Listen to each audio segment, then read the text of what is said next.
welcome to Heroes and Hogwash. Let's try that. Let's just. Fucking tell us. Yeah, you're right. I didn't. I was reading. I wanted to see how that would go the first time. Yeah. I won. Good.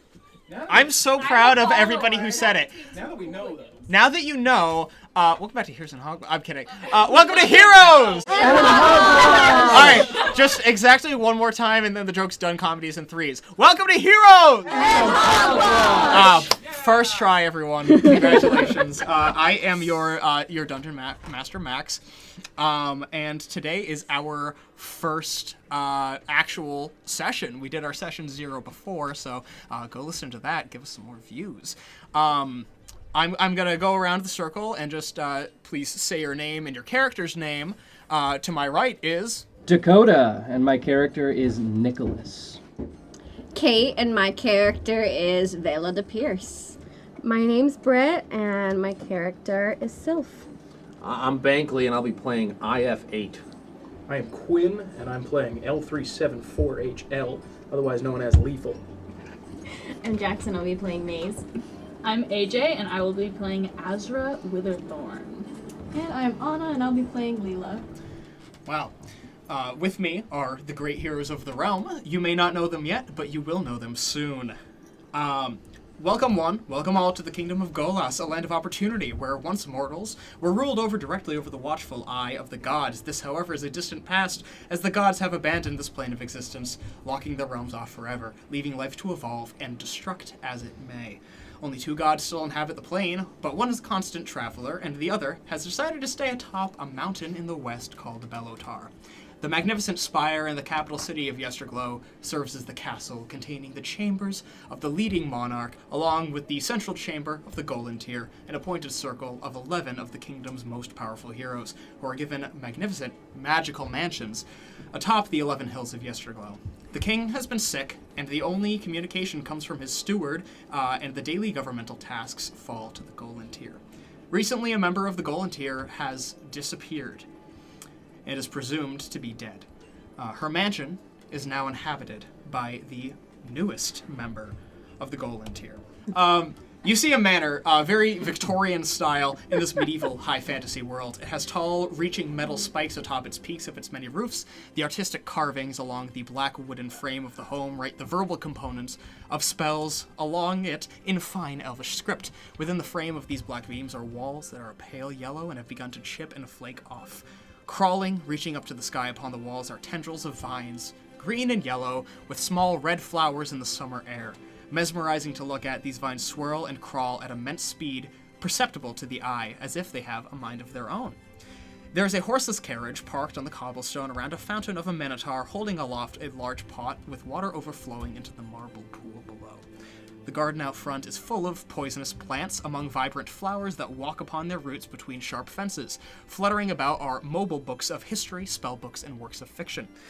Normally, when a new member of the Golantyr is appointed and moves into the Fallen One's mansion, it magically adapts to fit the desires and aesthetic of its inhabitant. However, this has not happened this time, and it still bears the memory of she who was lost. We walk through the front doors of this magnificent mansion, and we see a young man walking about the halls. Dakota, please introduce your character. Nicholas is 5'10", 6 foot in boots. He is in his mid-20s. Close to the grave. Close to the grave. Yeah. He has long black hair, it's about shoulder length, and just a goatee. Just a very well-kept goatee, and a little bit of a twirl at the ends of his mustache. Mm-hmm. The beeswax from the bees at the manor Exactly. comes in quite handy. He's dressed in reasonable for the weather, yet elegant in their presentation clothing.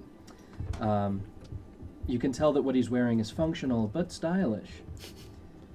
I'm pacing the halls,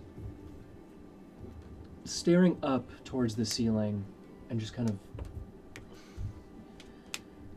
This wasn't... Is there something I can do for you, sire? Ciboulette, Yes. didn't see you there. I'm sorry for startling you, sire. You see this very, very short, older gnome woman, with this long white hair. This servant that kind of came with the house. She's hired to care for the property of anybody who lives in this manor, and you have known her quite well for some time. You wouldn't happen to have been in the East Wing lately, no? Oh, no, not at all. Oh, dear. As a matter of fact, I should get. I am so sorry, sire. I really should be cleaning up in there. You have my apologies. Sibyllette, stay a moment. Yes. Anything. What can I do? Do you see these eaves? They are nice. They are walnut, but of course you know that. It is good. Yes. Eloquent, I would say. They are You're so right. original to the property. Mhm. Hundreds of years old. Hand carved by the very first person to live on this hill. One of the founding members of the Golantyr. Is there a blemish? Is there anything that I can get off of it? I hate them. I you want hate them them? removed. Oh. Yes. Well, I have always hated those, sire. You know this. I will post-haste take them down for you. Absolutely. No, don't. Let me do it. But shouldn't you be committing yourself to your work and leave the tasks for us? That's what we're here for. That's what we're paid for. You desperately need to go find the Lou. I will find Lou post-haste. He's a masterful craftsman who can fix your eaves. I think that you have had far too much water to drink today, and is starting to get to you. I will go lay down and consider my place. My apologies. Just as you're having this conversation, you hear this loud knock at the door that kind of shakes you for a moment as you're looking around at these eaves. Sibyllette.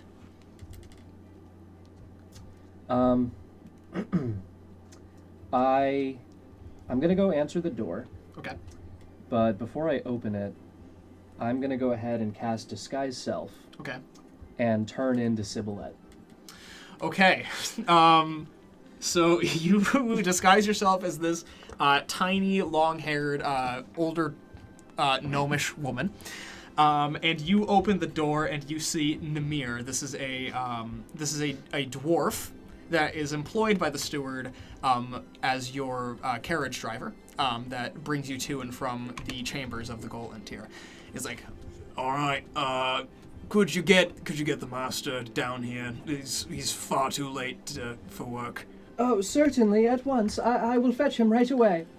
I'm gonna just take off and duck behind a door and climb out a window.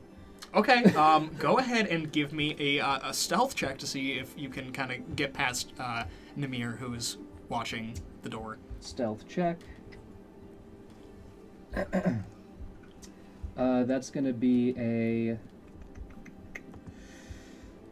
21. 21. Okay, I'm going to roll perception for him, see if he notices. That is a 2. Modified 4.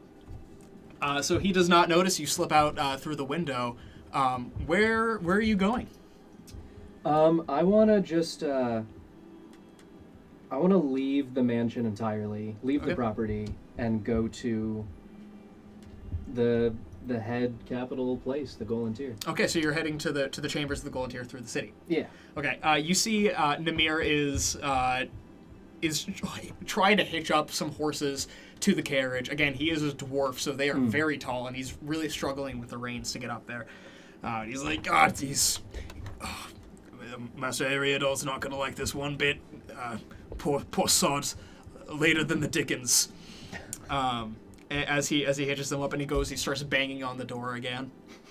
And give me a perception check as you kind of slip past these black gates to the front of your house. 25. You see Sibyllette opens the door, to the front of your house, the actual Sibilet, and she goes, "Oh, Nimia, is there something I can do for you?" He said, "Yeah, I thought you were gonna get the master. Is he? Why has he not come out yet?" I'm sorry, I'm not sure what you're talking about. It's like, can't trust the help these days. And he walks through the front door, and he slams it shut. As he goes into your house to try to find you. And you're heading towards the capital? Right there, yeah. Okay. So the walk from this kind of outer ring where these hills are, with hundreds of acres of land, you start to pass into this area of the city that is a lot more impoverished. This is kind of the outer ring of the city that is kind of closer to the center of the government here. You have to come through here every day, so you typically get a lot of heckles from citizens that harass you about wanting to see the king. They're kind of growing distrustful as they haven't seen him decree anything for a really long time. It's only come through third party. Are you still disguising yourself as Sibilet as you... No, I'll drop it. Okay, you drop it.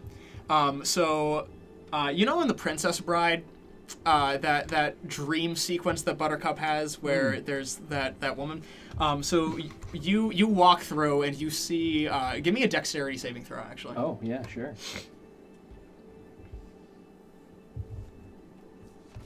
25. You dodge out of the way as this this can flies towards your head, and you say, "Boo! Tell us where the king is!" I'm gonna go ahead and can I identify who threw it? It's kind of a crowd, but you can give me a perception check to see. Yeah, certainly. I want to... A lot of them are kind of walking around, and you do notice that there are kind of like half-made signs that are like protest signs almost. I got a 24 perception. You do see that there is this like older woman who is kind of wearing these long furs and pulls up a hood over her head as the rain starts to kind of clink down on the cobblestones. Cool. I'm gonna go ahead and cast Mage Hand. Okay. And try to pull her cloak off of her so she gets wet. Okay, yeah, I'll say give me a sleight of hand with your mage hand. Certainly, sir. That's going to be a 22. You pull the hood off of this woman, and she like points at you, and she says, "You are mischievous, and you are wrong, and we deserve to see the king. We deserve to get the answers. Where is he? Where is the food?"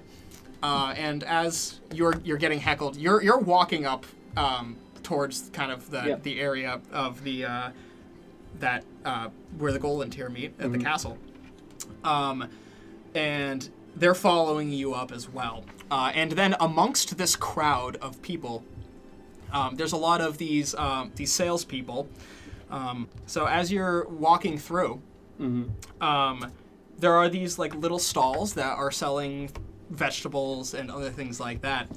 You see there's an older merchant in front of a wheelbarrow full of cabbages marked at a 1/2 copper per head.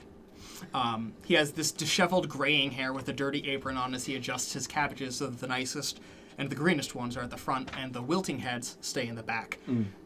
He's stretching his neck to kind of look over at the crowd that's gathering around Nicholas and following him up.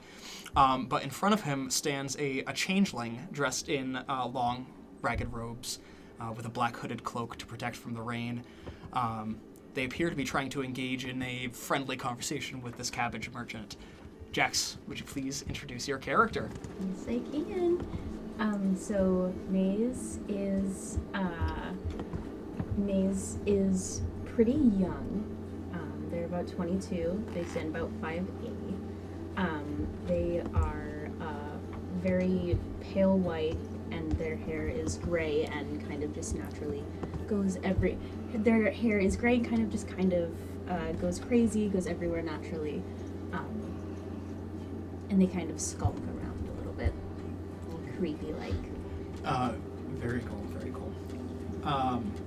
So you see this cabbage merchant is like kind of like looking around you, and he says, "It's really good to see you, Maze. But do you know that fellow?" A little bit. A little bit. Oh. And just sorry, one more question. Did you want to buy something today, or are you just looking to chat? You know, I love our conversations, but. Yeah, no, I guess I was kind of just looking for a chat today. Oh, well, I always enjoy our conversations, but I actually have to close up the shop early today. As you know, there's a protest happening at the castle today. Are you going to be attending? I'm not sure yet. That fellow you said you knew? He's just another young upstart trying to make it rich while the rest of us struggle. It really has gotten a lot worse without the king. I would stay away from him if I were you. But you are more than welcome at the protest. Those are your people there, and we would love to see you support the cause. So you, as this Twilight cleric, you have this connection to the land beyond, and you commonly hear whispers of old friends you met while among the flat, unremarkable gravestones of your father's yard. Usually they maintain a dull hum in your head, but today it's been silent. Go ahead and roll me an insight check.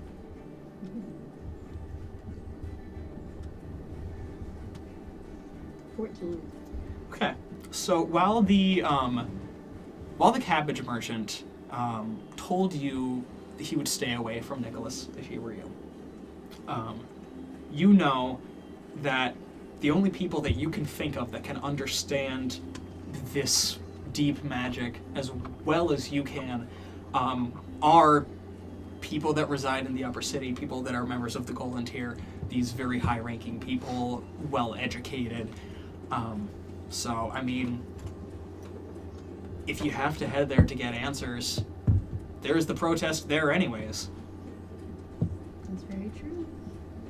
I think I'll go ahead and I'll head out to the protest. So you join this like crowd of people, as they're walking up and they're heckling Nicholas, and they say, "You think you can sit there in that mansion of yours and look down on us people as you ride through here in your horse-drawn carriage, eating your apples, throwing them on the ground? You litter!" I'm gonna go ahead and just about how many people are in my immediate vicinity? Currently, there's probably about 30 people gathered. 30 people? Okay. Including Maze. Cool. Okay. I'm going to turn to the person who just yelled at me and point to whomever's standing next to them and say, "That guy just pickpocketed you." Go ahead and roll me a deception check. With advantage, I'll say that these people are already kind of antsy. 28. You see as the person next to them goes, I didn't do this shit! I didn't do fucking shit! And you see the person that yelled at you said, "You motherfucker!" and punches them in the face as this brawl breaks out as Tim Robinson gets beaten in the middle of the street. And the crowd kind of like stays in the area as it erupts into this this mass of like throwing fists and stuff. You're kind of on the outskirts, so it's up to you if you want to throw down or if you want to chase after Nicholas. Holy shit. Yeah, no, I think I'm gonna chase after Nicholas. Okay, so Maze, you chase after Nicholas. Have I clocked them yet? Give me a perception check. Perception. 28. Yeah, absolutely. You have for sure clocked. As a matter of fact, you know everything I'm about gonna go ahead and actually like slow down a little bit so you can catch up to me. Okay. So you guys are kind of walking through the alleys and cramped streets as you have connected. You are walking together as you head up towards the Divine Spire and the surrounding castle. Sweet. In the location I'm trying to get to. Yes. How familiar with it am I? You're very familiar. I'm gonna cast teleport. Are you gonna bring Maze with you? Can Yeah. you bring Maze with you? Okay. I'm just gonna go straight to where I'm headed. Cool. Okay. In that case, you you disappear from this alleyway, and you just like fall onto the flatter, more well-hewn stones that are at the steps of this castle. And out front, you see this familiar spire. It's a massive tower hewn from mithril deposits and then smelted down to make this huge spire, untouched by time, despite it being the oldest structure on the continent. The peak of it extends through the overcast sky and comes to a sharp point. At its base, a second two-story hall was also created, containing the Monarch's Chamber, along with the Divine Council Chamber, where the Golantyr hold their seats of power. Within the basement is an arcane contraption used to teleport members of the Golantyr at a moment's notice to wherever they're needed. Many additions have been added that take away from the splendor of the spire. Stone and mortar walls and chambers have been added, a kitchen, guards chamber, training area, among other quarters and amenities for castle staff. As Nicholas and Maze approach, you see one of the protesters has already arrived outside of the spire. Now, both of you would recognize this man. He's very well known, and maybe not necessarily for the best reasons. I'm gonna switch music.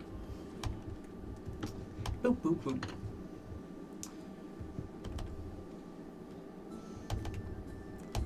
boop. So you both recognize this man as Nurgle.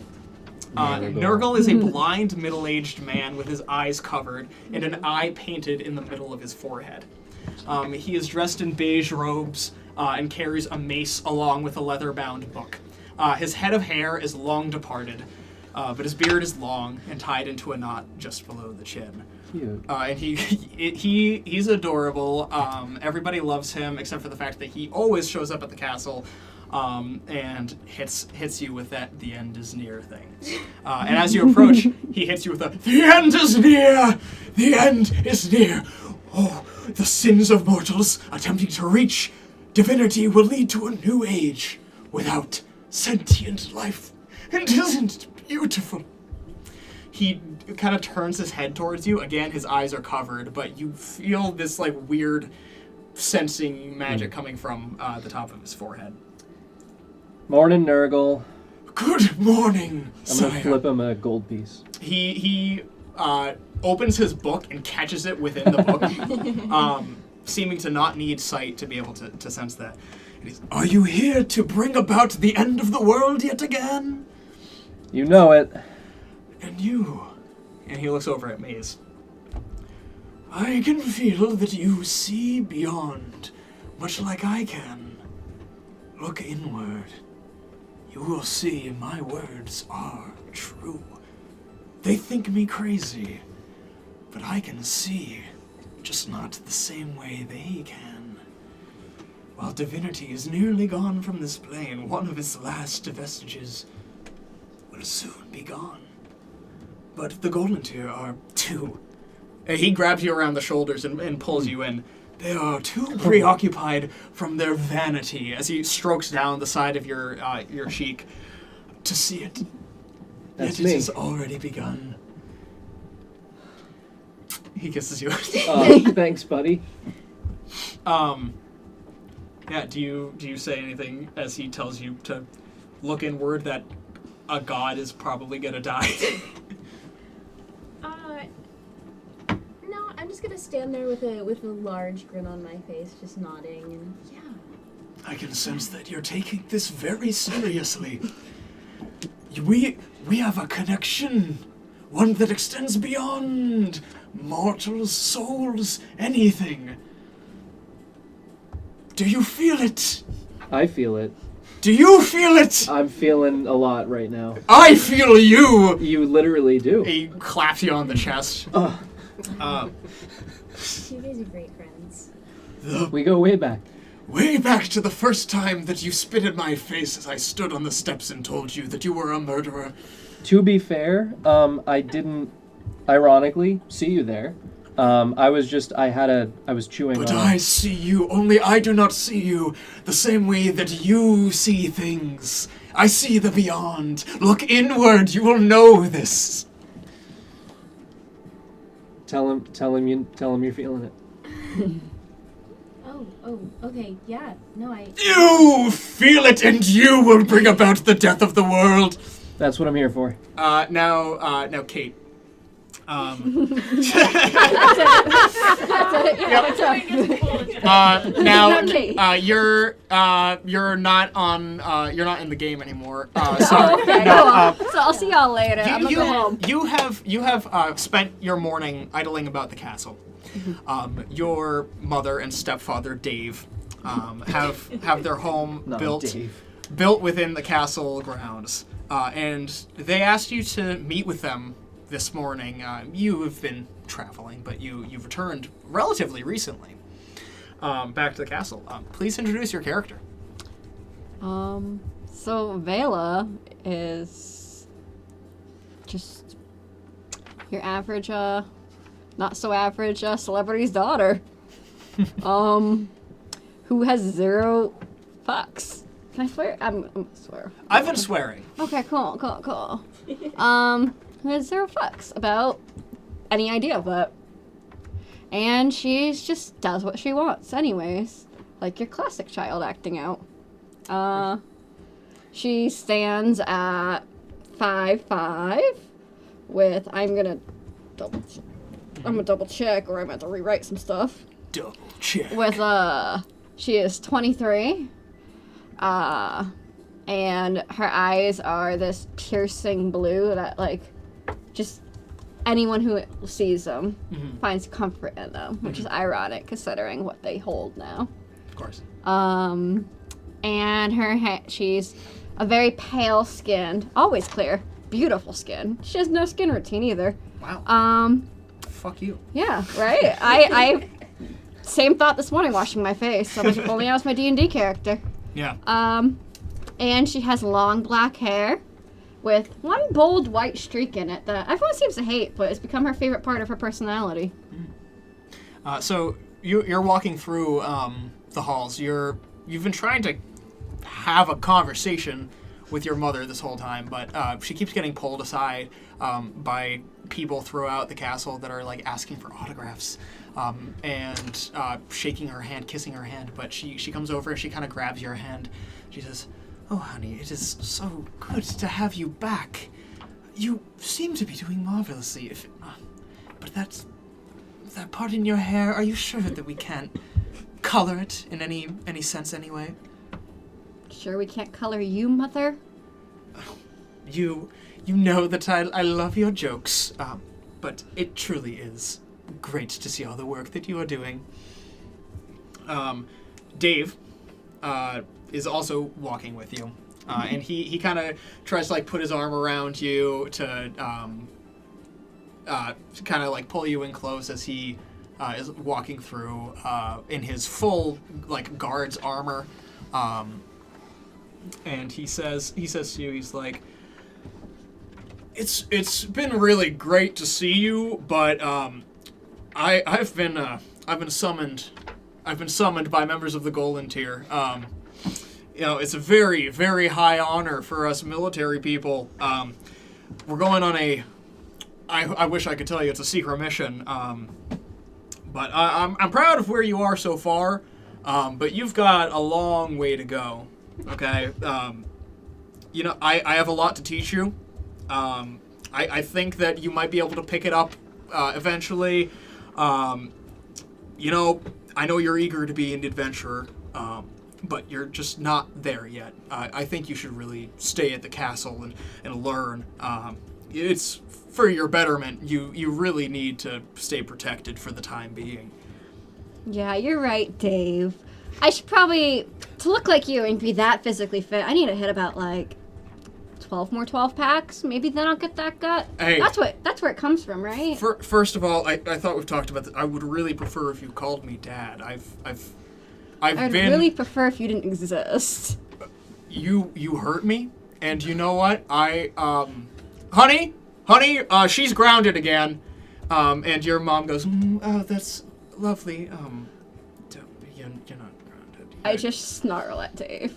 Dave is like, he like huffs and he pulls up his pants and he like buckles him a little, like a notch tighter as he tries to pull in his stomach. Yeah, how's that working? You lose a buckle It's finely tailored. It's high-ranking officials. Dave is not very highly ranked. He's kind of just like a regular foot soldier. And he puts on his helmet. He's like, anyways, I should be getting to it. Now, don't follow me. This is... Because it's top secret, right? It's top secret. You didn't get summoned by the Golantyr. Some of us did. I would hate to see you on the front lines of wherever we're going. I wish I knew. Can't tell you. Sorry. Yeah, you gonna tell all the bad guys that you married rich and that's why you need protection? Hey, I am the one who provides protection. I am a soldier. I am an adventurer, and I am your father, whether you like it or not. He starts to walk away. I just mimic all that. Like, I am your father no matter what. Give me a performance check to see how good your mocking is. 26. 26. You do an incredible, like, impression of Dave, to the point that your mother kind of looks over and he truly is the worst, isn't he? Just a little, just a little bit. Yeah. I'm sorry. Sorry you needed boy candy so bad, Mom. It's Wish you chose a little better, though. it's all about appearances, my dear, and he's quite possibly the easiest choice that I could have made. You couldn't have just gotten a new purse. I'm sorry, honey. One of these days, I'm sure you'll understand. But you know how he is. You're not grounded. Of course you know this. He can't actually do that. I'm an adult, Mother. Yes, of course. Yes, you are, you're 22. Yes, of course. Yeah, no. No? Oh, my stars. I am so sorry. I forgot to send you a card last year. We'll make up for it, okay? But here's what I think you should do. I think you should try to sneak out to wherever it is he's going. Screw it, he thinks. Go see some action. But, I forget to inform, I won't actually be here when you get back. Booking with the Duke of Keth, it's a whole thing. I'm still very popular in many places for my musical talents. I'm sorry we didn't have much time this weekend. I'll make time for you next time, though, I promise. I promise. We'll get together and we'll go out on the town and have a girls' day. I can't see a universe in which I see you out on the town, Mother. Unless you're being paid, you don't make appearances to anyone below you. Well, anywhere I go, I can perform and get a little money. So, we'll make plans then? We'll make plans? Sure. Okay. She, grabs your hand, she, kisses it and, puts it down. I love you, you know. That's never changed. You too. And she kind of gives, a half-hearted hug, and kind of, walks away humming one of her tunes to herself. I Wish I Were in Yesterglow. You know this, obviously. Obviously, one of her most famous tracks. And so you, at the point in your little walk, you have ended up kind of near the stained glass window that goes out towards the courtyard in the front of the castle. And you see your friend, acquaintance, Nicholas, along with somebody else, in a very odd exchange with Nurgle, who you're also familiar with. He's always here. What do you do? I look out and I'm like, is that little Nickel? And I'm like, ooh, who does he have with him? They're kind of cute. Is that one of his new harlots? And I run top speed towards them. I see things beyond things. And he turns his gaze to you and he says, and you are willing to let this here destroy the planet. This one understands. They see beyond things they see, but not in the way that you see. Hi, Vela. What's up? How have you been? Apparently, not as well as you. Listen to Nurgle. I'm having the time of my life. I'm sure you are. I'd put my arm on Nurgle and give him a little smooch on top of his bald head. Oh! I've been vexed! I have been struck! And he looks over at the crowd that is bruised and bloodied from the brawl that you set them on. And he says, "This woman has attacked me!" I just wink at the crowd.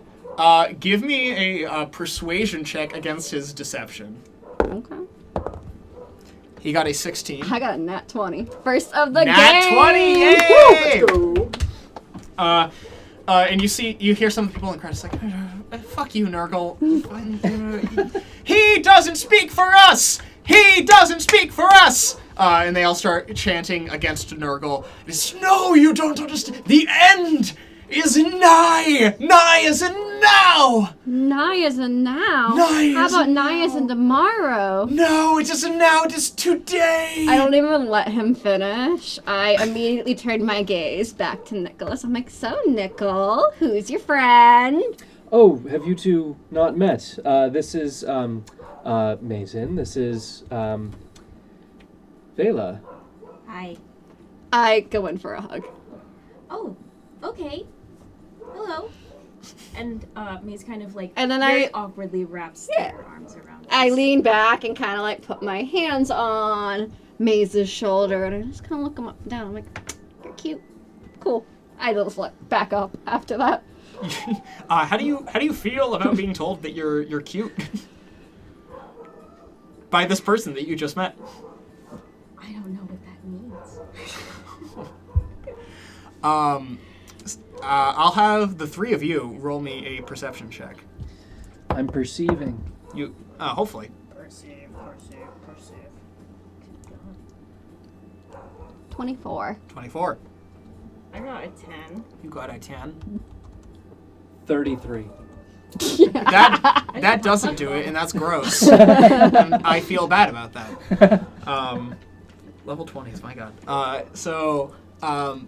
You're a little bit distracted, of course, Maze, from being told you're something that you've never heard before. After this person you just met pulled you into a hug, and the other two of you, as you're distracted, see kind of out in the distance towards the west, you see these like beams of light begin to shoot out over the horizon into the sky, cutting holes into the rainy clouds before they kind of swirl back in to cover it. And as you see that, Nurgle is next to you, and he's sitting on the ground now to avoid the things that are being tossed at him from the crowd. And he says, "It is done. We are too late. Embrace death, all of you. Embrace each other, for there is nothing else." Vela hears that and immediately pulls everyone into a hug. You pull everyone into a hug, willing to embrace death. And just at that moment, so you three see these like beams of light out in the west as they poke through the clouds. And at this moment, as you are embracing at the suggestion of Nurgle, the massive like 30-foot doors to the castle swing open and splinter against the stone of the exterior of the castle. You all recognize this man that storms over.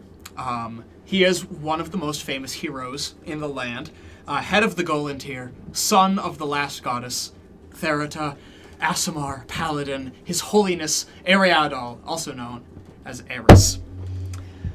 Ariadol stands at 6'8" and has long, curly white hair that falls perfectly down his chiseled jawline. He has a perfect shave and bright yellow eyes that you feel analyzing your very being every time you look into them. His armor is made of a brilliant golden colored metal that radiates holy energy as his aura imbues you. He stomps forwards towards you, you specifically, Nicholas, with great purpose. His hawk-like pale and speckled wings are folded against his back. He kind of charges over, and he says, "What are you doing?" Old friend. "What do I pay you for?" Last I recall, you don't. So you're fucking late. On this day, the most important day that you don't even show up. I have to send for you. We're fighting our asses off over there, and you're what, sleeping in? Did you get into the wine again? What's going on? I'm gonna look right at him and I'm gonna say, "You're a son of a whore and you should go fuck yourself and die." And then I cast Gift of Gab and he forgets that I just said that. Okay, there's no save for that, right? Nope. So he doesn't know that. He feels scorned, but he does not know why. He kind of like pushes you to the ground and he says, "I can't believe that they let you on here. This is not the time to be late. We need you right now, and you need to get your ass to the teleporter so we can get you to Golantyr." I want to cast Detect Thoughts on him. Okay. Surface level, or are you trying to go deep? I'm gonna start with surface level. Surface level. You get the sense that he's very rattled. You can tell that he's kind of been in battle for probably a few hours at this point. And in his mind, you see this golden city of Golantyr, the place where Therata resides, one of the last gods on the planet. And you see, kind of through his point of view, this memory of him trying to cut through these fiendish individuals that are flanked by these mortals. And you understand that, yeah, they are under siege right now by a force they probably didn't expect. And that is a save, right? Yeah, wisdom save. Wisdom saving throw. Does a 28 pass? It does. Okay. He feels you. He feels you rooting around in there, and he says, "Are we going to play this childish game, or you're going to do your fucking duty and get in there?" And he looks over at the two of you and he says, "Can you fight?" Wouldn't you like to know? Can you fight? I don't know, can I? I see. 1,000 gold at the completion of the job. You're barking up the wrong tree if you're trying to persuade me of money. What can I do for you? To be frank, we need people. We need bodies. We need people that can go and come back. To be honest, keep messing with him and I find it amusing. Oh, I fully intend to in the most unambiguous terms. I link arms with him, ready to go. He kind of like slides out. He says, "And for you, the money, okay?" Sure, I don't care. Yeah. Okay. Get up. And he kind of grabs you on the nape of your neck. And he like looks at you and he says, "We will discuss this insubordination later. I want you at my beck and call. Do I make myself clear?" Shall I fetch the decanter? Upon victory? Yes. And he kind of shoves you kind of towards the door. All right. Do you guys all go? Yeah, I'm gonna go. Cool. So you guys pass these kind of lines of soldiers that are waiting in line to go down towards the basement. Ariadne he has gripped his greatsword, this Holy Avenger greatsword. He pulls it out and he begins to kind of charge towards the basement. And then as you pass these guards, you see your stepfather, Dave, Vela, as he waits in line, kind of towards the back. Kind of least priority, but you guys get to fly right through. I stick my tongue out at him. Excuse me, sir, I would like to make a complaint. And Ariadne will just kind of like... I just start prancing away, following him. You're not ready. You're not gonna make it. You, bail. You're not me. You can't survive this. She already disregards. He means nothing. She hears nothing. Okay. So you all go towards the platform. It's this like swirling blue platform as like arcane gears kind of calibrate it and set it into motion. It spins and it charges up, and you feel this kind of like, it's a mixture of like electrical and arcane energy that flows through the base of the platform. Ariadne steps on the middle of it. Do you all follow suit? I put my left foot on it to see what happens. Your left foot on it. Nothing happens yet, but you do feel this like energy kind of crawls up your leg. Like if you were touching those, those like things that administer a mild shock to you when you pull the gum out of the thing. It feels a little bit like that. Ooh, spicy! I hop on. It's a little spicy. I wanna actually race Ariadne up to it, like onto it, as he's getting on. Oh, okay. Power move. Interesting. What is your speed? 30 feet. 30 feet. I'm gonna have you roll a dexterity check, just a dex check. Acrobatics, maybe, if you would like. Sure. Okay. Cool. That's great for him. 21. He got an 8. He's not very dexterous. This is this angelic paladin in armor, and you just kind of zip right by him as you go. You get onto the platform before anybody else. I'm being very demure about it too. Yeah, and he looks at you and he says, "Don't, never make me a fool again." Did I do something? No, you did nothing. Never mind. None of you saw that. I was here first. I seen everything. I was here first, so you saw that, yes? No, I thought Nickel was. I will get you for this. This injustice cannot stand. I'm just gonna purse my lips. Pull the lever! And you... this is the right lever. And you guys... close. Yeah, it was very nice. And as you, as it spins, it charges up, it warps you guys, and you find yourself flying through this, like, astral plane towards Belotar. Now, Maze, as you go, that humming of souls grows until it is, like, deafening. There are these new sounds that are coming to you. These screams of men and women, like, death screams, ring through your ears. There's weeping, there's whistling. Give me a wisdom saving throw. And with that, I'm going to switch music. That's a nat 20. That's a nat 20. Oh! Let's go. Giving you a 30. A 30 on that wisdom save. Let's go.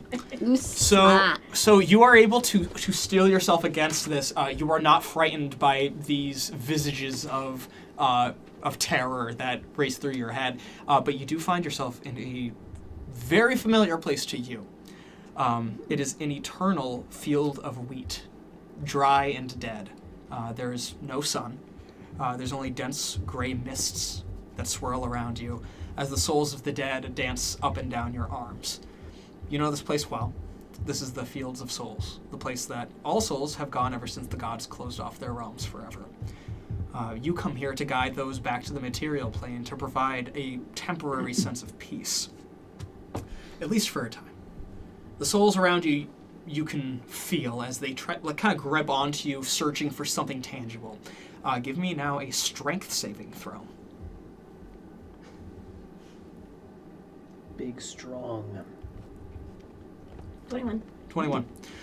You're able to, like, you feel yourself starting to kind of sink into the mud a little bit. It's only up to your ankles at this point as these, like, souls continue to pull down on you. They say, "You need to help us. You need to get here. You need to help us. Please, please. I have to go back. I have to go back."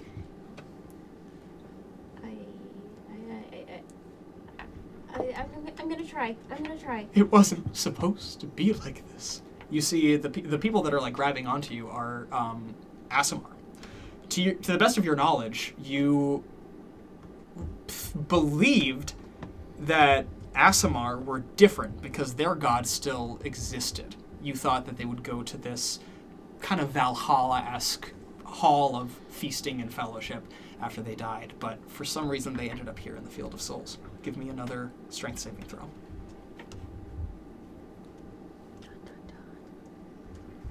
21. 21. You sink a little bit more down to your knees. You are not pulled under. Give me a perception check as you sink further, as these souls continue to latch onto you. 14. 14. You see out in the distance a woman from afar, what seems to be a living one, observing you.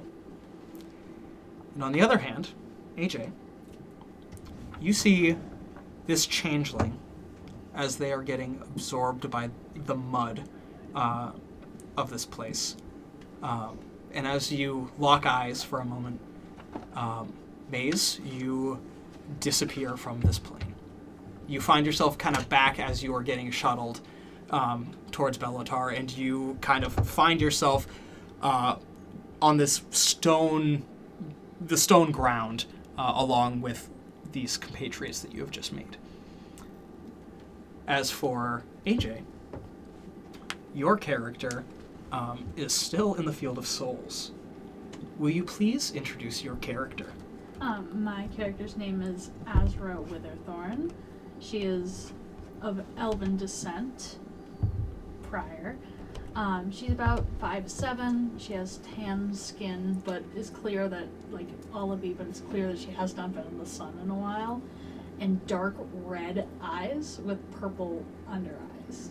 And long black hair that goes, like, kind of like a cloak around her. Yeah. Very cool.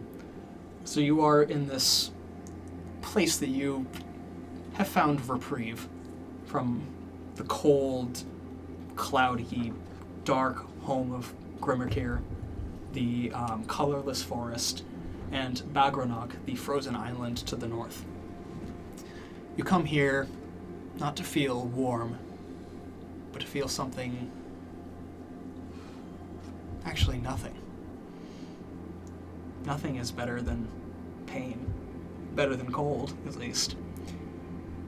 And this is very interesting to you, to see another physical being appear and disappear so rapidly. The souls swirl around your head as well as they kind of begin to latch onto you until, almost like with a start, they all flee immediately and you are by yourself. You hear nothing. But kind of over at the crest of the hill, give me a perception check.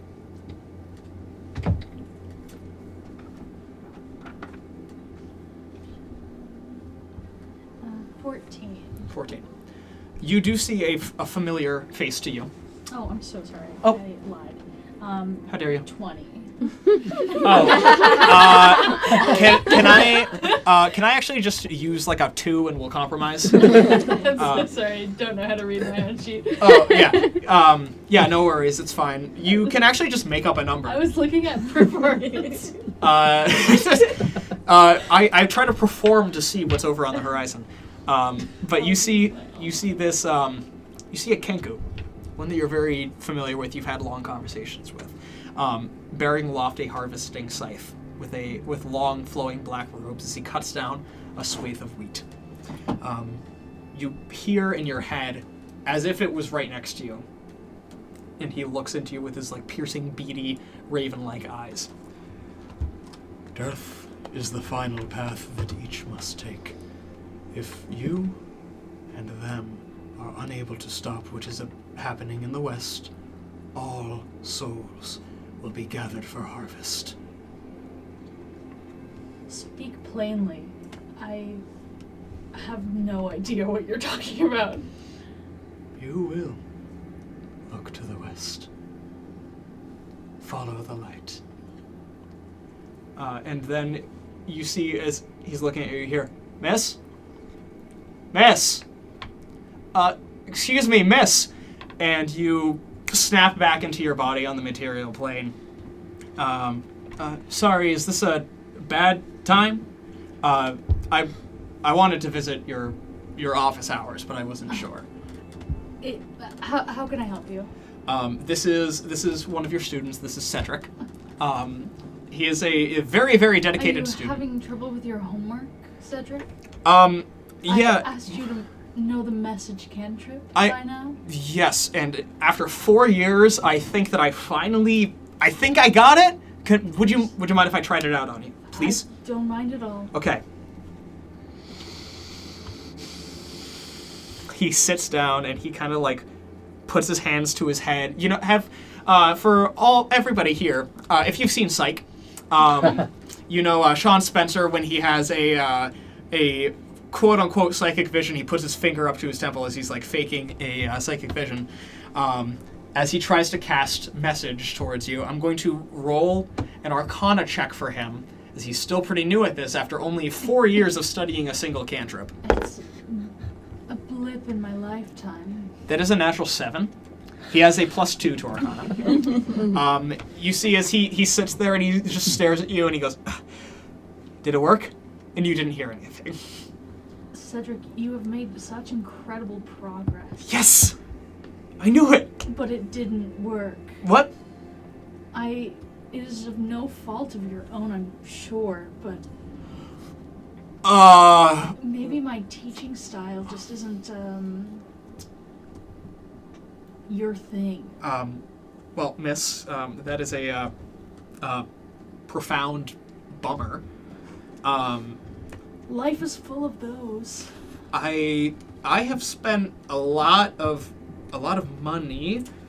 I don't know why. Can I audit one? One more class though, please. I've one told more. you many times, Cedric. I think I could do time the stuff. The university is free.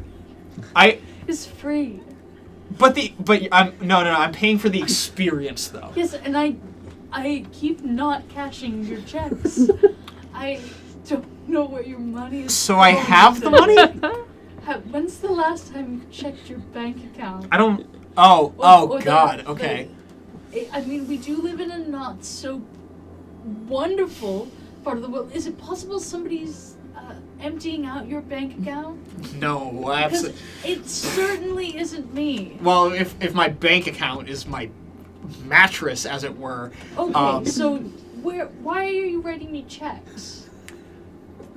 You said you didn't accept cash. Correct. I don't accept a payment, Cedric. Oh! I get it. This is a lesson. You are a sage. Your counsel is my goodness. Have you tried auditing a barbarian class? I just feel like mindless rage would be well suited for you. You look at this guy. He's pretty young. He's in his late 20s at this point. He's just a baby. He's just a baby. I'm 490 years old. And you don't look a day over 213. I'm a bit offended. I was but yeah. But I will let it pass. This guy is probably about 120 pounds soaking wet, 5'9". So he's taller than me. He should be fine. Yeah, he's taller than you. And you recommended him to go to a barbarian class. They may accept your payment, Cedric. Oh. Roll me a persuasion check, please, with advantage because this is Cedric, who is Cedric. Okay. Okay, I won't use the nat one. So that's gonna be a persuasion? Yeah. A 10. A 10? He says, Does he take it to heart? Well, nobody said that I couldn't take 2. I just don't think it's not you. I just think it might be me, Cedric. You know what? This is a test. This is... As I've told you, I only grade on attendance. I see what you're doing. You are brilliant. But I've learned a lot from you. First of all, I know that the cantrip was massage and not message.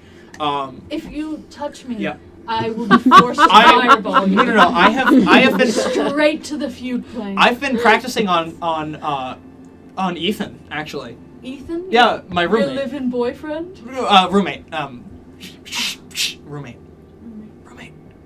Roommate. Yes, we were roommates. It's a beautiful thing, a beautiful part of life, Cedric. We are very, very close friends. Yes. He allows me to. Who are in love together. It's been really nice to talk to you. You are a wisest of. Tell Ethan I loved the banana bread he sent me. He will really appreciate that. Actually, he worked really hard on that. He's a delight. They were just going bad, so it's like the perfect. I have to go. Bread was bad? No. The bananas were just going brown, so they weren't good for regular eating. No, it was really good bread. I didn't eat it. I simply must go. Of course. And yes. sign up for your class. Goodbye. You see Cedric begins to walk swiftly out, and he bumps into this. Figure. Who darkens your office doorway. First of all, please describe to me what your library looks like, your office. My library. It is full of many tomes. I did forget to mention I'm a Dampier, which is a vampire. Which may have been a very important aspect. There's a sign on your door that says, "Don't worry, I'm a nice vampire." Yes. Which explains why I didn't eat Ethan's lovely banana bread. Yeah. Also, my terrible allergy to walnuts. But yeah. He didn't know that. Of course not. No, he tries his best. He's a delightful young man, and him and his anyway. Yes, my library is that of centuries. It has graphic novels of Theratago's Punch, and it has all the way to ancient tomes in deep speech. Mm-hmm. It is which is called wide. The book titled That's my favorite one. It's not the best, but I do have it. It is a first edition. Now you are an instructor at Yeren University, on the frozen northern island of Bakranok. You do have tenure. Yes. It's a beacon of knowledge in a harsh and otherwise inhospitable wasteland. The university is built into the crags of the mountains in the city of Yeren, with tall stone halls decorated with banners and portraits of athletes and professors with large impact. The dining halls have long tables with several fireplaces for students to utilize, a primitive oven for people to bake things like banana bread and tarts and other things like that. And the dorms are the deepest into the mountain. The entrance is much like a hobbit hole, circular, though very, very large. And you teach the next generation of rising spellcasters and inventors in the Science and Arcana section of the university, and you share space with artificer trainers and several adjunct faculty. Now, as Cedric books it out the door to sign up for your class again, he bumps into this Fearbulk walking in with tattoos up their arm. Anna, will you please describe your character? Yes, I will. So my character is Leela Winland. She is a pink Fearbulk. So both her hair and her skin is pink. She's stands at about 5'9", and is very muscular. She kind of just has a very optimistic air about her. Yeah. So Cedric bumps into you. He says, "Oh, good to see you again. Hey, how's it going, buddy? I see you got tattoos. I did. Congratulations. I'd say so. Okay. I fought a dragon for him. Interesting. Weird thing, but cool. It was. Is that? Very. Oh, is that where you were? Yeah. Oh, okay. Are you also signing up for the class? No. I'm just here to see Azra. Oh, be very. So, I mean, she was trying to talk me out of it, but it's a test of will. And you know about will. I do. Gotta get it. And he walks away.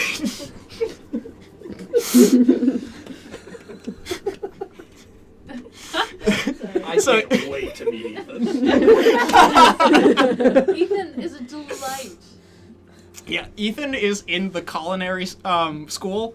I gave Leela the banana bread. Yeah, the banana bread was very good. Oh, so good. The walnuts really added a textural element that is missing from ordinary banana bread. Mm-hmm. So anyway, I walk in. Leela! Hi! I'm almost done here. I just had a I had a meeting with Cedric, and he tried to do message, and it was honestly a disaster. He tried to touch me, and I threatened to fireball him. Oh, you should have. It would have been a little hard to explain at my tenure hearing, but shall we go? Yes, of course. So you guys are leaving the college? I figure we might go get lunch. Yeah. Or for you to eat, and I can find a rat. Yes, of course. Well, something. The swankiest new restaurant that also has a rat infestation just so happens to be down the street. And it is the Maybe not a rat, maybe a pigeon. For everyone that is here, we do have pet rats in the room that are I listening. just made enemies. You're going to eat. Like, what is happening over here? You AJ are about to eat the pet rats that are in the recording studio. Cage. Yeah. I have a punch straw from a juice pouch. Yeah. Not my homie, Moo. Not Moo. No, I'm going to Veggie maybe, but not Moo. Yes, of course. But again, the Firelight Cafe is the best cafe in town that has a rat infestation. Of course. Yes. We hit straight there. Straight there. You book it. I put on my cloak. You have to keep up because Leela does have 60 feet of movement. Yeah, Leela's fucking So you're fucking speedy. Oh, I keep walking and then I have to like walk back. Like Yeah. You go back and forth at breakneck speed. Out in the snowstorm that continues to hover over the city of Yeren, you see people rushing from door to door, trying to finish up their business before the storm usually gets bad. Usually the hours that you can actually do any kind of work are between like 11 a.m. and 4 p.m. Otherwise the storm gets too harsh. So it's a little past 3 at this point. People are starting to finish up as much as they can. Most houses are thatch roof houses, and plumes of smoke from fireplaces continuously pour out of it. The sun never shines here, and the large longhouse at the end of the ice fields belongs to the mayor, another Firbolg named Jiril. Many Firbolgs have found themselves home here, being native to this island, and Jiril is very well respected as she seems to provide as much as she can for the people of the town. Other houses cling towards each other, towards the mountain to cut down on the wind effect, and unfortunately, Yeren finds itself within the borders of the rebellion. It's a loose coalition of houses headed by House Grythus, seeking independence from the kingdom. I say unfortunately because Yeren itself does not wish to be enthralled in a civil war, yet it kind of has to pick up the pieces of those that are displaced in their homelands. While cold and inhospitable, it has become a center for tolerance and acceptance among those displaced by squabbles with the kingdom.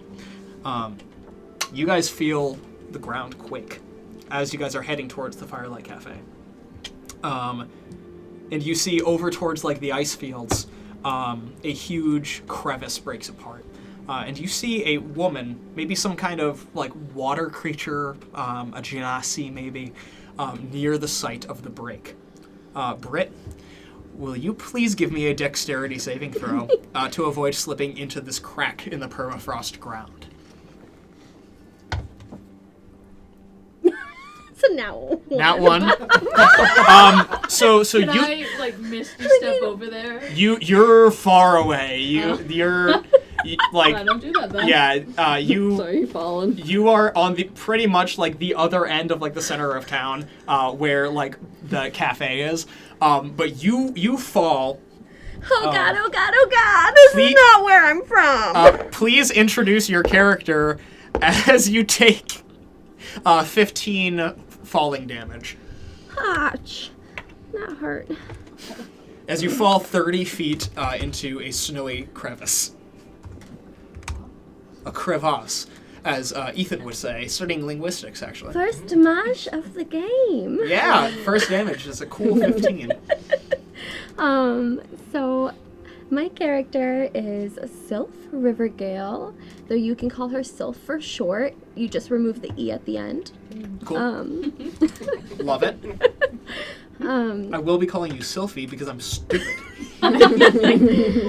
They are about 5'3" and 3/4 of an inch. A little bit hunched over. their elf ears are turned over to protect the water from getting in them, and they've got this kind of teal, dark blue, wet curls that are just kind of matted to their head, and their skin is a slight icky green, mint green, and they're dressed in a lot of just like natural leathers and plant fibers and moss that they've kind of just stuck to their body, and little mushrooms that are just kind of growing off of their skin, of their armor. Yeah. And you have found yourself kind of out of place. You are from the wetlands, which is this huge expanse of like marsh that's in the eastern part of the continent, the Finslit wetlands. But you have found yourself here due to some calling to help people. This place that's so foreign to you, you come from a place of constant, humid, hot air, and you end up in this dry, snowy, cold, icy place. And the plant life is very, very different from the biome that you're used to. So you're still learning. I'm pretty sure I got my locations messed up. Yes. This is not green. You were out trying to get an ice root plant that has anti-inflammatory and antibacterial properties for a person that was injured in a mining accident. And it was just on the lip of where the crevice opened up before you fell down. It is still above you about 30 feet. And you guys did see Sylph fall down into the hole. I think I would run over as fast as I can. You book it. You do your you do your monk thing where you like step of the wind and dash, and so you're going like 180 feet, just booking it. Do you now? You're going as fast as you possibly can. Yeah. So are you sprouting your draconic wings? Yeah. And what do those look like? So my wings are sort of like bat wings, but they're pink like the rest of her, with like claws at the end. Yeah. Very cool. So you rush over. You get there significantly before. My gosh, what's your name again? I'm so sorry. Azra? You threw me off a little bit. So Azra, you get there a little bit before Azra. A lot of it before Azra, who has to dash over and just kind of hustles with your like little book bag from school, like clung to your side. And you see Sylph down, stuck at the bottom of this crevice with like fungi growing that have these like little icy little dewdrops coming off of them. I like stay at the top of the cliff and go, "Hello, new friend. Hi. Do you need help?" There's a chance. Yeah. I like swoop down and like pick her up. So you fly down to carry her back up. I'll say, give me very quickly just a little athletics check. Okay. To drag her out of there with you. Ooh. Okay, so that's a 10. That's a 10. I'll say with a 10, you can like pull her up like a little, like about halfway up, and you guys are kind of like hanging on. As I've arrived. What if I'm here to help. What if I start just putting my feet on and I can climb up, like we're rock climbing, but you can just carry me up. Yeah, Would that work? works. And I'm just gonna kind of like put my feet up as I'm like, we got this. Yeah. So Azra, you look down and you see the sight of one of your closest friends, Leela. My best friend. Like grabbing onto this woman, and they are like halfway down this rocky icy crevice, just kind of like looking up at you as they try to figure out the logistics of climbing out of this like sheer wall. I would love to try and help. Sure. I'm not strong. What would you like to do? I don't have like any tensors floating discs, so I guess I'll try the old 50 feet of hempen rope. No, that would have been smart. When I'm on this path, can I cast Mage Hand to like boost them up and then like try and I'll let you jerry-rig the fuck out of the help action? I will let the two of you make either an acrobatics or an athletics check with advantage. from the I'm helmet. helping. I'm better at athletics. I would do that. At acrobatics. Nice. You said with advantage? Yeah. God, With upside. okay. You have advantage. You have advantage. Roll twice.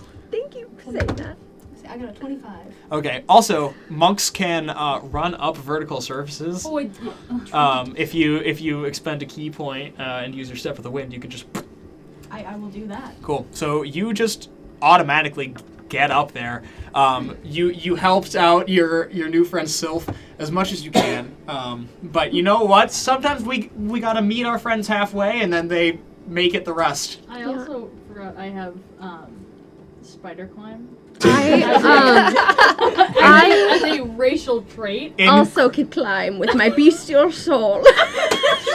Yeah. So we're this, actually stupid. I would love. So everybody, it would be great if you looked at your character sheets. I tell you about saying things that I say to you. So you get I'm a new player, okay? you Actually, do you not like when new people join D&D? correct. I think that anybody who is trying to get into D&D should stop. I don't say that. I don't say that. Dakota, can you do me a favor and keep this in? Can you do me a favor and keep this in, but with upside, I'll send you a voice memo that describes how much I love new players. There's no way that I could make any cuts for the last 10 minutes. Oh, phenomenal. So yeah, you guys successfully climb out of this crevice that had opened up from the earthquake, and you end up on the other side, and you can get this ice root.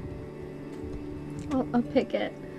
I thought ice was just a funny name, but I think this is what I've done to myself.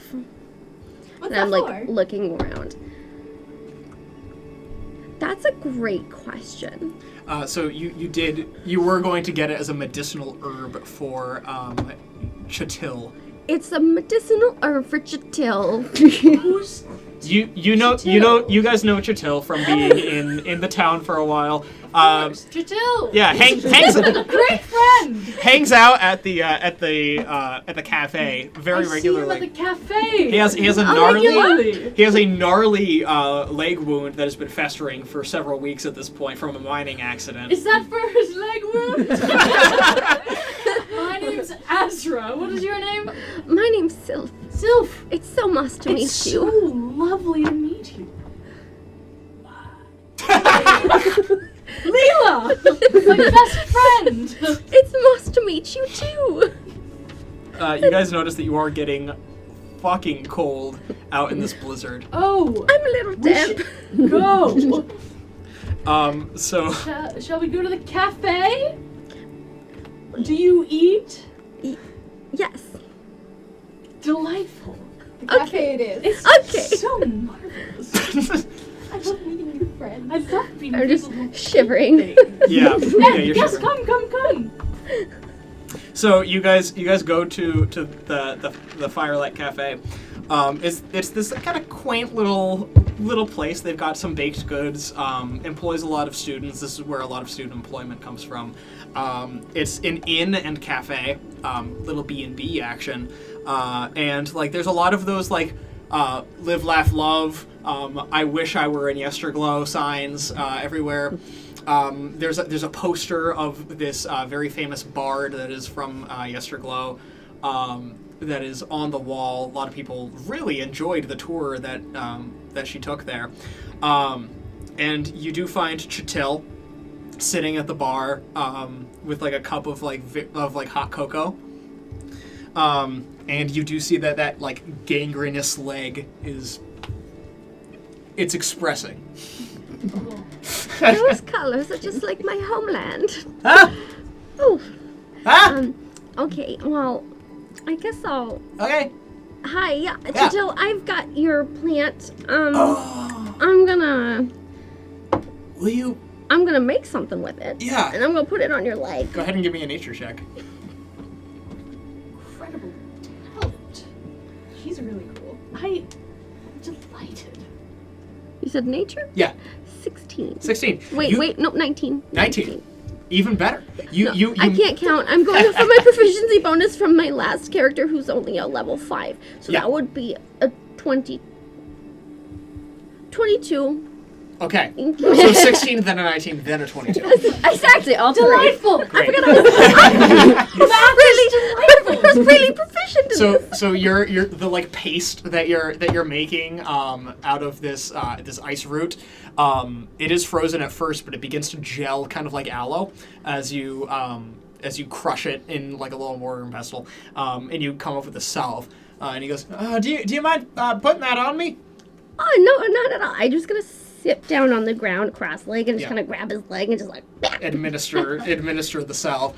I would wash your hand after. It's not looking pretty. Okay.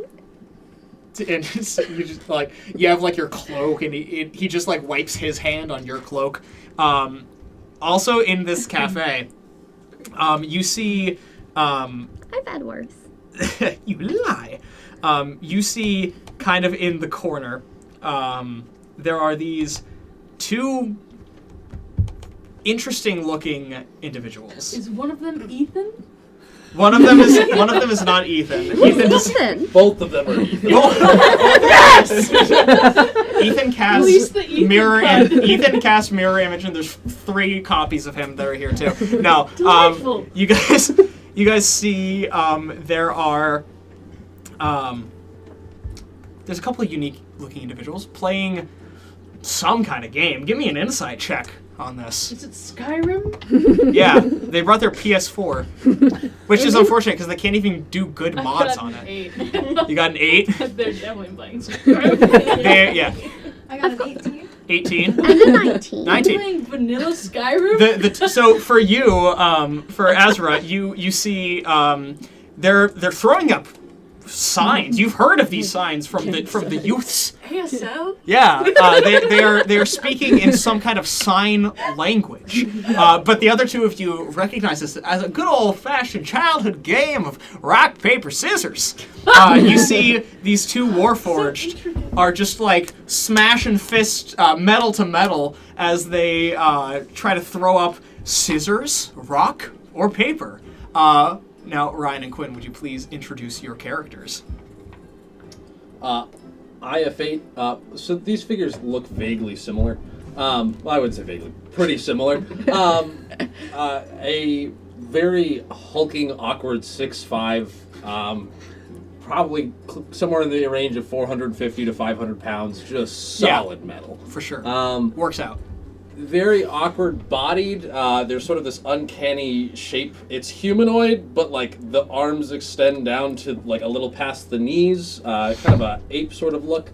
Made of various servos, pistons, gears, accented with this sort of very lustrous brass.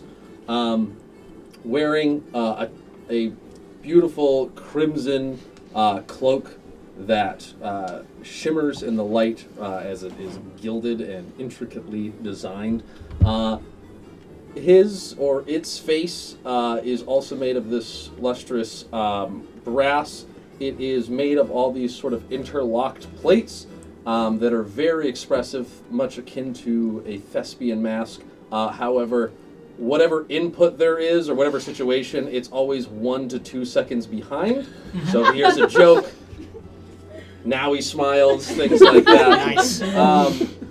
Intently focused in with this very similar looking figure.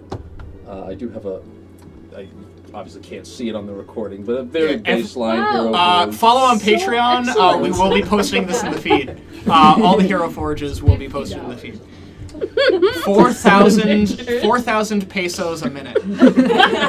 We just put sensor blocks over. Lethal, as described before, looks a lot like his comrade here, IFP. The only differences are that you can see these intricately woven runes carved into the metal of Lethal's body in various different places. To the untrained eye, they might kind of just look like scratches from battle or what have you, but to someone who recognizes arcane jargon, you would recognize these as having some sort of magical property. His cloak and shawl are black. He wears like I said before, he wears a cowled hood that covers most of his face at most times. What shoulder does your cloak fall primarily over? Very important. The cloak I hadn't really given that much thought. The opposite of yours. All right. His black cloak falls gracefully over his right arm, on his back. Truly, two sides of a pair. This is improv comedy. Yes, and thank you all for being here. He wears two swords on his back, one much larger than the other, and if you were to see his face, you'll notice that there is a distinct gash straight across the nose. Lovely. So you guys kind of hit the jackpot here. Your directive was to help those in need, and finding yourself in this place, you've realized that pretty much everybody here is in need for something, and that is great and all, but it is really tough to determine what your prime directive is, as there are constantly different things that you need. So you're enthralled in this rapid game of rock, paper, scissors to see what you should do next. I'm going to have both of you... We did play it out best 2 out of 3. I won. Oh, you won. If it matters. So IFA won. Delightful. And so your directive at this point was that there was somebody from the college that really needed overripe bananas. L3748H4L. I have told you 7,843 times.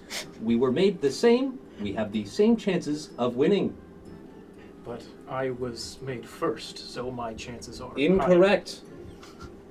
I understand what the prime directive is. However, I think I just watched a rat eat its body weight in cheese. A rat? You do see a plump rat that scurries down past Azra's I shoot out my face. Lila, that one's full of cheese! Go ahead and give me a sleight of hand check to see if you catch the rat. Can I also go after it?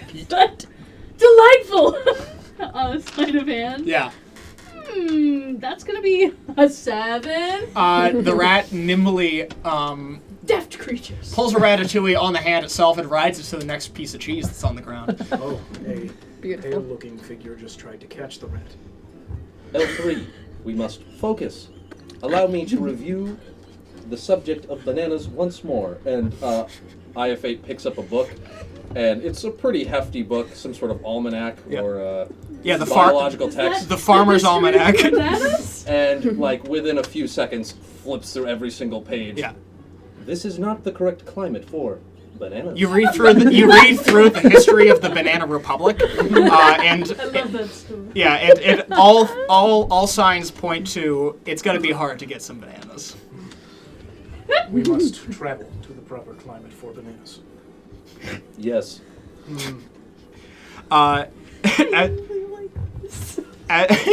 As you consider bananas and climates, and you think about the way the bananas grow, it doesn't even really make sense because you think that they would kind of grow like the way that when you think of a banana, it goes down, right? But like when they grow up, and it's fucking stupid.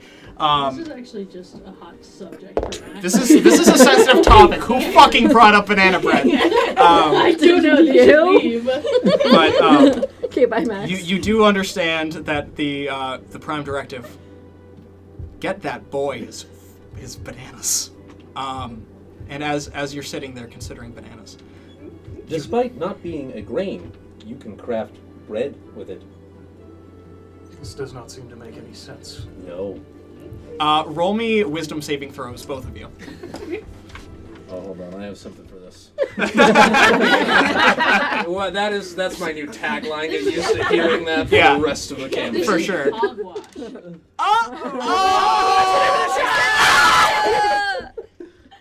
Everyone take a lap. Delightful! You guys start sprinting around the cafe. My tagline. And you're all dead. Ezra just finds things exciting. Yeah.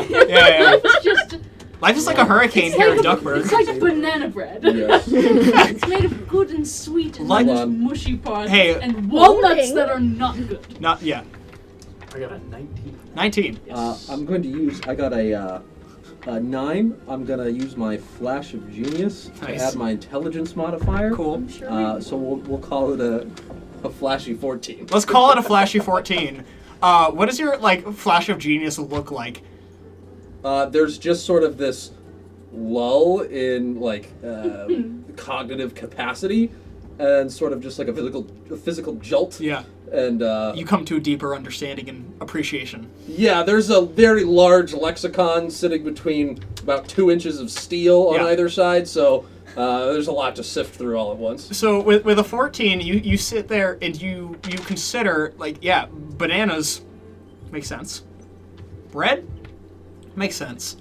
But them together, you're in a different ballgame. I have proficiency in cook's utensils too. But you've never tried. I've been here for 100 years. I'm still conceptualizing bananas. Okay? Absolutely, yeah. You need.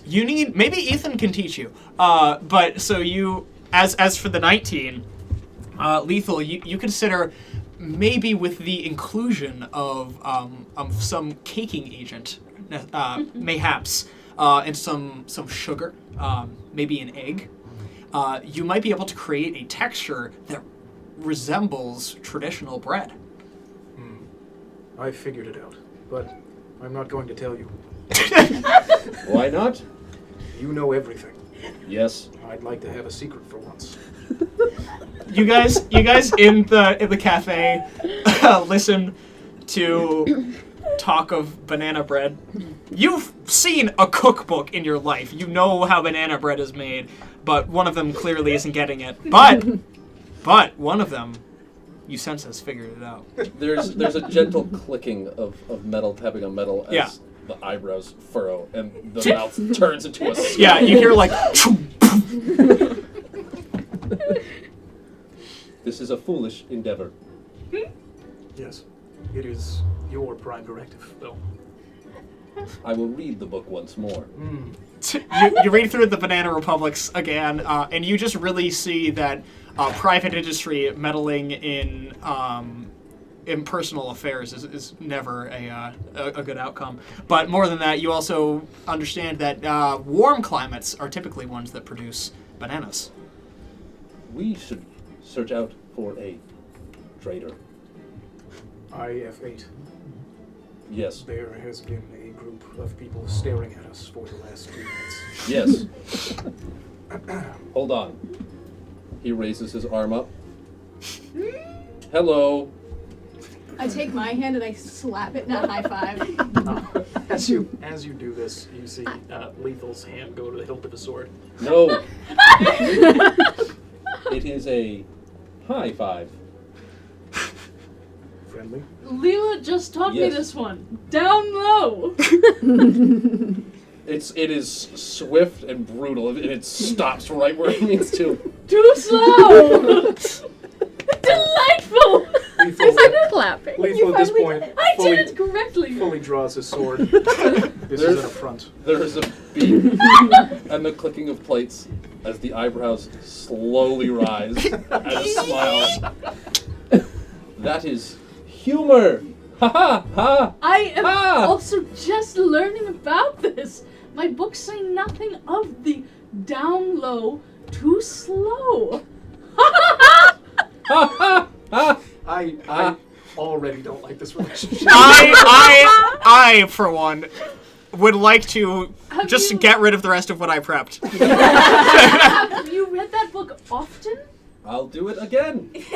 Now, delightful. Now, Azra, you as a college professor have clearly read the Banana Republics. I have. Isn't it despicable how they did that? I didn't say you remembered what you read. Can I roll an intelligence saving throw? Yeah. To see if I can remember. Sure. Okay. That's okay, well, I'm smart, so 17. You recite like the first chapter or so of the Banana Republics. That takes a considerable amount of time. The Congos. The governances of fruit would be much better off dismantled, and each bearing tree representing itself. Delightful. As you are... Azra is trying to mimic your face, so it's like the... And Azra's going...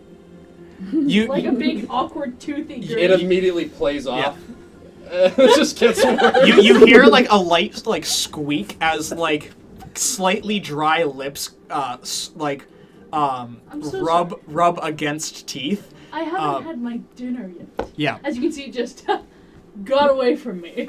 Have you heard of banana bread? Delightful. Have you been speaking to Ethan? Ethan?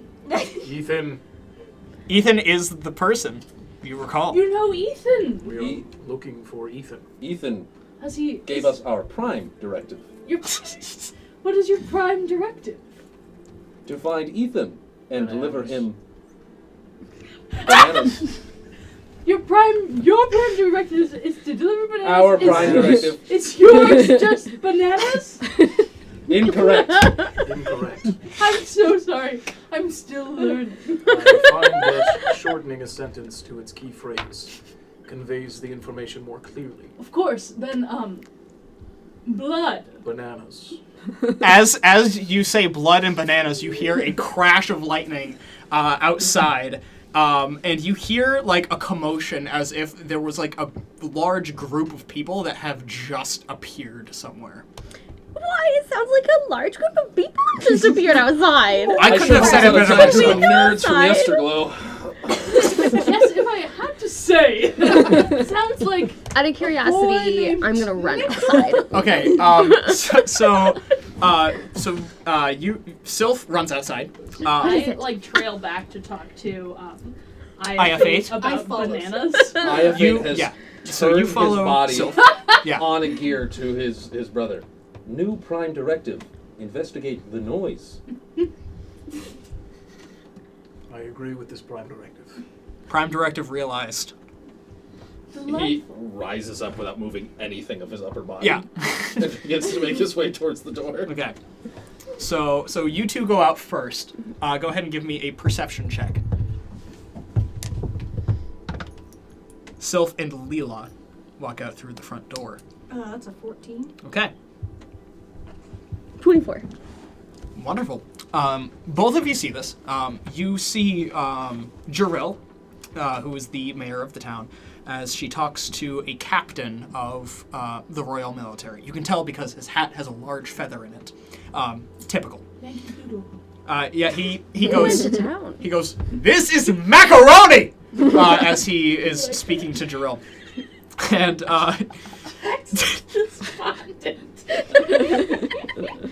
we simply must move on. I can't.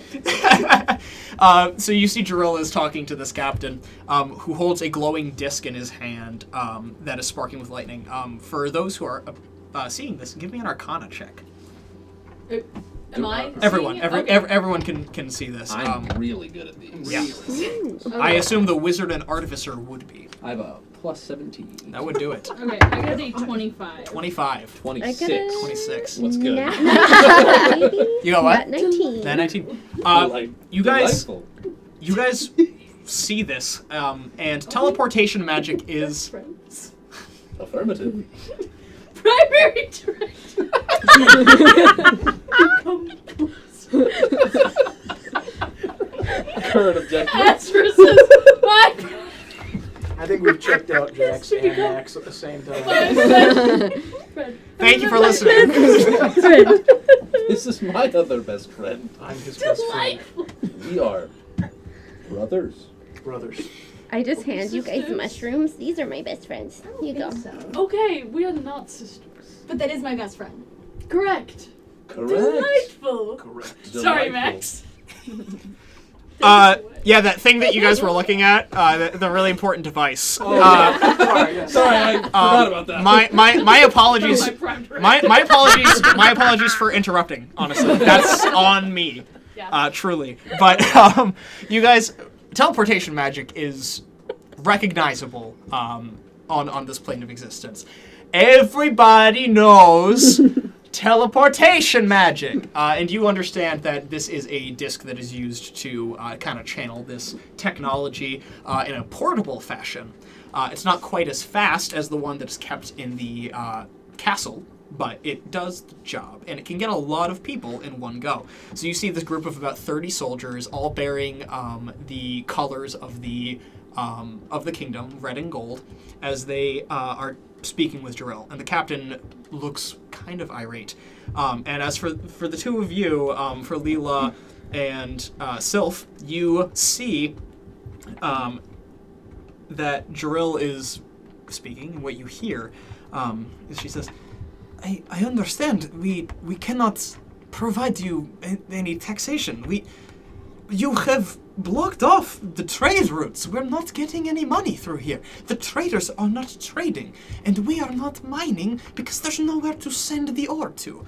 And he says, I'm not looking for money at this point. We've given your people a lot of leeway in payment to the kingdom, and I understand that you are in the confines of the rebellion, but as much as you all hate to admit it, you are still part of the kingdom. So we'll need to collect taxes in another way. There's a very important battle that's happening right now. I'm going to need you all to send over your most able-bodied people to fight for it. I'm not going to force anybody to take on this responsibility. They cannot bolster your ranks. They can barely survive as it is. And he says, well, with all due respect, this comes as a command from the steward themselves. And I don't see anybody volunteering. So if we have to, we will go door to door and, how should I say this, conscript them. Leela immediately sprints over and goes, I volunteer! I volunteer! I will fight anyone! Oh, no. This is not your fight. This is the kingdom's fight. You have no loyalty in this whatsoever. Oh no, I do. Right now. I just decided. Why would you do this? And my loyalty lies with my best friend, Leela. So I also volunteer. Yeah. And I also volunteer, anybody else who volunteers. That too. That's how... Sylph walks over and just goes like, I'll do what they're doing. Oh, you are very kind. You would be saving us a lot of heartache from those people. And the captain kind of says, all right, so the going rate is $1,000 for conscripts. 1,000 gold, my bad. We work in dollars from my homeland. Reading the history of the Congos. Yeah, the Banana Republics. Yes, I was enthralled in it for the past 3 nights. It's delightful. It's something. It's thought-provoking, really. It made me think a lot about where I stand in the hierarchy of society, and realize that I like being the Republic. And I like... That is a sophomoric take. I'll have you know that I am a community college graduate with a degree in philosophy. Thank you very much. IF8 takes a decisive step forward. He looks at you and he says, 1,000 gold for you as well. There are people here starving and cold. Put it towards bread, bananas, and blankets. Sorry, no. See, bread, bananas, all that, it won't matter if we don't solve the issue. Then can we be paid up front? Payment is completed when the mission is complete, ma'am. There's a mission. Abnormally small hands. If you tell me that one more time, I'm gonna have to dock your pay. It is. Can I tell you? You can tell me. Everyone gets one. Everyone gets one. Sounds like we're on a campaign. I'm going to save mine. Wise decision. Is it just the hand thing, or can it be any insult? I'm learning. You can get one insult of your choosing, but if you mention any moles, I will be forced to flog you.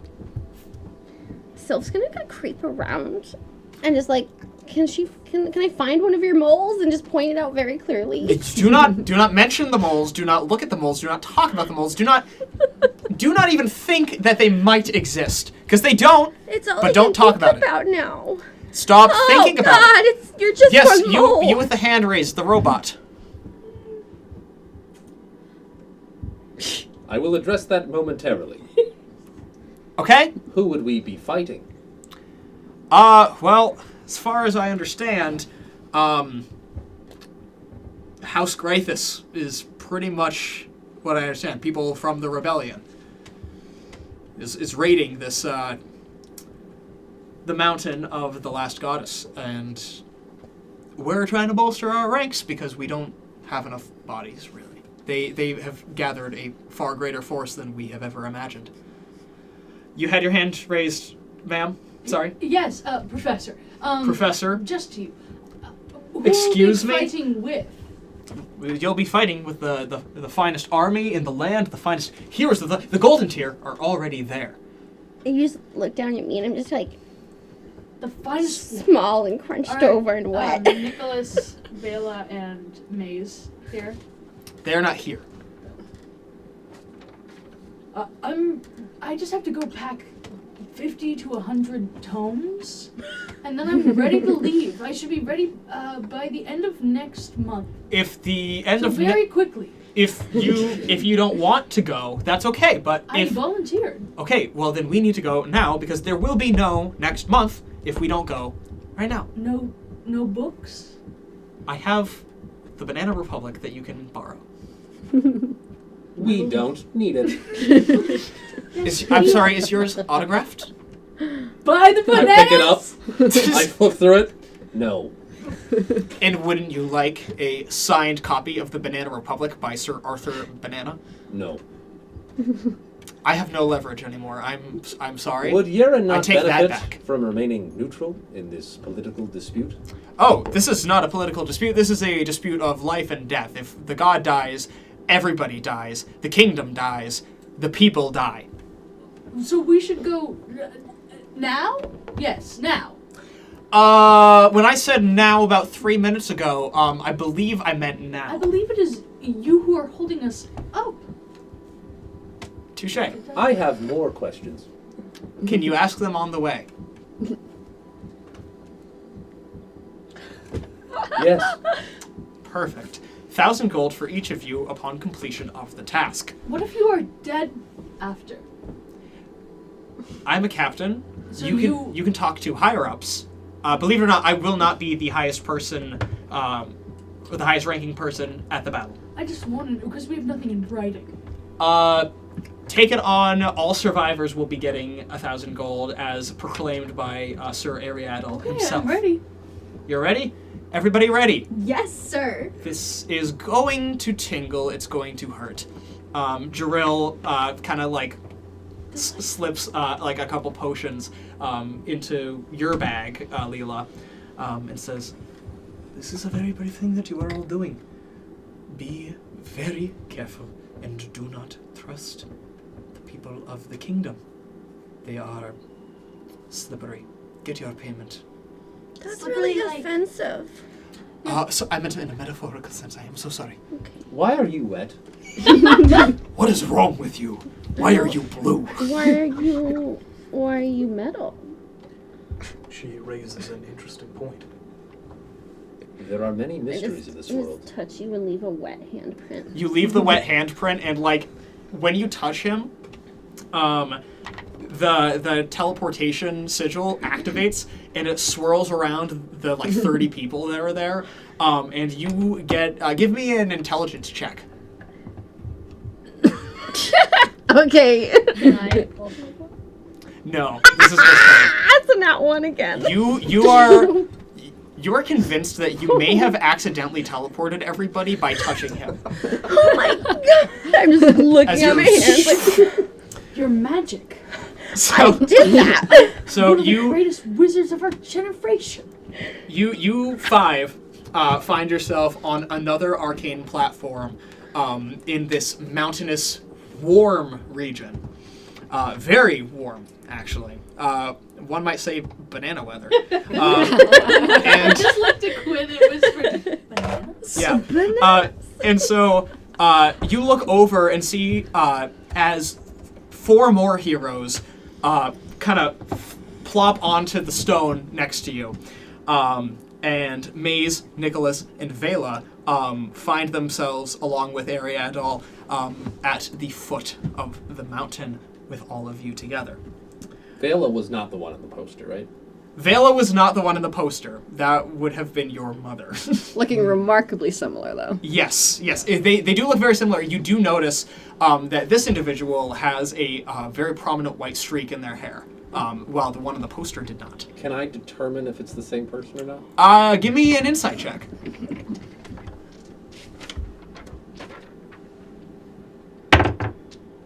8. 8. It's really hard to say. I mean, they look very, very similar, and people can dye their hair. People can bleach their hair and make it a different color. It's possible this is a different person. Also, very possible that it is the same person. The little eerie black holes that make up IF8's eyes just seem to narrow and stare at you as we teleport in. Vela sees this and already freaked out by teleporting. She grips Nicholas's arm and just stares. What are those? You're cutting off my circulation. I don't care. What are those? I believe they're automats? Automobiles? What are you? I am IF8. I am L37H. I already don't like this. Do you have souls? Interesting question. Yes. So if I kill you, I get a trinket? Perhaps. If you killed anyone, you could collect a trinket. However, I can assure you, flesh and blood, fingers are easier to remove than our apparati. Vela just holds her hands up like this, looking at her for people who can't see. Obviously, it's a podcast. Yeah. Extending them out, looking at her fingernails, fingers. So Ariadne kind of steps forward and sees the 5 of you that have just shown up. He goes, "Oh, great. Okay. Can you all fight? Are you all going to make it?" Oh, absolutely, sir. I prefer a battle of wits. You're going to need to have a battle of launching shit at other shit, okay? That doesn't sound appropriate. I don't give a shit what's appropriate. Fucking look. And you guys, you guys see there's this mountainous temple to Therata, a place with towering marble that shines with radiant energy, statues that blind you if you look too close, and at the top of the highest part of this temple is a miniature sun where Therata herself resides. Beyond that, everybody roll perception checks. Group. I got a 23. 23. Let's do it this way so I don't have to ask. Or if people want to call out if they had got something really good, let me know. Yeah. I got a nat 20, 27. Okay.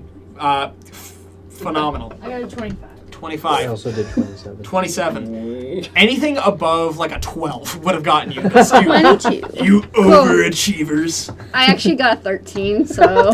You barely see it. So I cheated. Okay, so Leela is you're a little bit distracted because this 6'8" paladin looks like probably it's the biggest person that you've ever seen. It would be really interesting to spar with them. Hey, can you fight? Can I fight? Yeah. Can I fight? Yeah. Did you just ask me if I can fight? Yeah. Do you speak something other than common? What do you take me for? Somebody who speaks something other than common. By the way, you're asking a number. I'm just learning. Yes, I speak things other than common, notably celestial. Thank you very much. I was just wondering. Son of Therata, thank you. Last goddess, thank you so much. I really should be going and rendezvousing with the rest of the Golantyr. You make your preparations, make them quick, and earn your place among the Golantyr, Nicholas, or I am going to eat your heart. This is Ariadne. Sir? Are you... Can I add something real quick? You're not special because you speak Celestial. Well, I speak a great number of languages. That is So do I. Oh, congratulations. Are you a bad person? Is this why I'm- you were speaking to him this way? I am his boss. I am the connection between the divine and the mortal realm. So I would say that my position holds a little bit more weight than... I'm sorry, Is that what a are yes you? or no? Oh, I'm sorry. Yes, I'm a dick to him because he deserves it. And he needs to earn his place, and he hasn't proved it yet. I deserve nothing more than his dick. I don't think that means what you think it means, Nicholas. I'm sure it does. I'm taking it literally. I just You pat are- Nicholas on the shoulder. You would beg for the chance to catch a glimpse of it in the communal shower at the chambers. You are boyfriends? Or partners? I Or roommates? really must be going. There is a Tarask. If you haven't noticed, I'm going to go and cut its head off. And he flies as he extends his wings out into the distance. Now, those perception checks that you guys rolled a couple minutes ago. You all see, except for Leela, who is thinking about sparring. You see at your feet are the bodies of Aasimar, cut down.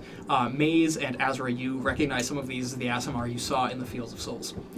Beyond the crushed golden gates to the inner city of Belotar, you see Titans. A Tarask tears down a clockwork tower as light fades from a mausoleum. The rider atop it, shirtless and adorned with a tusked adamantine helmet. Giants are felled by members of the Golantyr that you recognize from your work, Nicholas. And they crush Aasimar that are futilely trying to flee instead of fight. You see Ariadne fly off next to the rest of the Golantyr, taking on a group of aberrations. A general wearing a screaming mask rides a bear as she cracks a whip made of the spine of an Aasimar that still glows with lingering divine energy. Zombies, fiends, and ever-growing summons continue to push forth through the city as defenders continue to fall, desperately trying to simply slow their advance. You look at their colors, and everybody give me a history check. Nat 20. Nat 20. 27. You have a look. I'm natural 20. Oh! I'm not very smart. I didn't expect to hit that. Cool. 14. 14. Rolled a 3. Wow. 16. 16. Dirty 20. Dirty 20. I got a 2 with nothing added on. Let's go. I got a 10. We got a 10.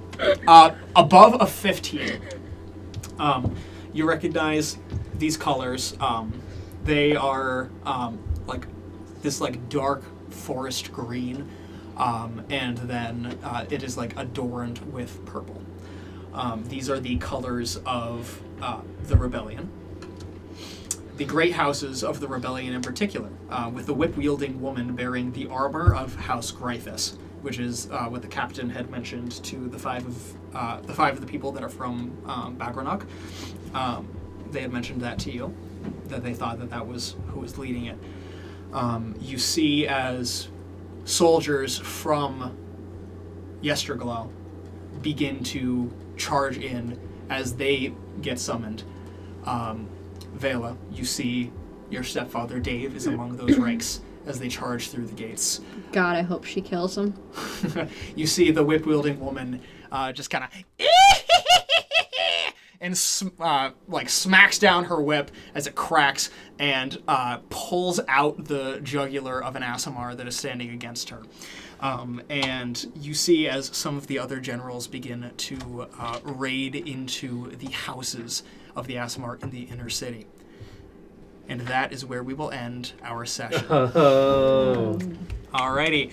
Well, thank you all for listening. We will see what the battle has in store for us next week. Follow us on Spotify, Apple Podcast, Patreon.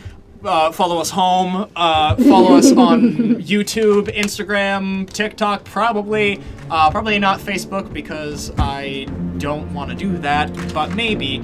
And until What's wrong next with time. Facebook? I'm a total Facebook mom. Cool, we'll be on Facebook. But until next time, to Heroes! Bye.